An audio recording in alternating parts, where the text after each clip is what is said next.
আবারও বন্ধ হয়ে গেছে ফেসবুক। আর আপনারা এই ভিপিএনটা ব্যবহার করে খুব সহজে ফেসবুক চালাতে পারবেন। দেখেন আমি কিন্তু হাই স্পিডে ফেসবুক ব্রাউজিং করতে পারতেছি, তো আপনারাও এভাবে কিন্তু ফেসবুক চালাতে পারবেন। আর এই ভিপিএনটার আমি একটা সিক্রেট সেটিং আপনাদেরকে দেখিয়ে দেবো, যার মাধ্যমে আপনারা হাই স্পিডে ইন্টারনেট ব্রাউজিং করতে পারবেন। মূল ভিডিও শুরু করার আগে সবার কাছে একটাই রিকোয়েস্ট, সবাই ভিডিওতে একটা লাইক দিয়ে চ্যানেলটা সাবস্ক্রাইব করে দিবেন।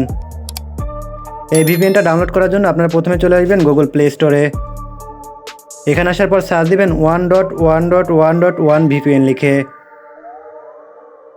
এরপর আপনাদের সামনে এই ভিপিএনটা চলে আসবে।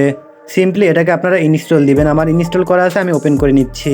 অ্যান্ড এই ভিপিএনটার একটা সিক্রেট সেটিং আমি করে দিব, যার মাধ্যমে আপনারা হাই স্পিডে ইন্টারনেট চালাতে পারবেন। ওপেন করার পর যতগুলো পারমিশন চাই আপনারা দিয়ে দিবেন। এরপর এখানে দেখেন 3 ডট আইকন, এখানে টাচ করবেন। এরপর আপনাদের সামনে এই ইন্টারফেসটা চলে আসবে। এখান থেকে আপনারা অ্যাডভান্সের উপর একটা টাচ করে দিবেন। এরপর এখান থেকে ডায়াগনিস্ট লেখা দেখতে পাচ্ছেন, এখানে টাচ করবেন। এরপর এখান থেকে যে আইডি নম্বরটা দেখতে পাচ্ছেন, এটাকে কপি করে নেবেন। এরপর আপনার ব্যাকে চলে আসবেন।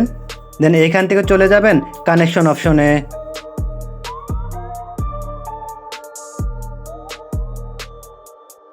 এরপর এখানে দেখতে পারবেন ডিএনএস সেটিং। এখান থেকে দেখেন গেটওয়ে, এখানে এসে পেস্ট করে দিবেন। দেন আপনারা এটা ওপেন করে আপনারা খুব সহজে ফেসবুক চালাতে পারবেন।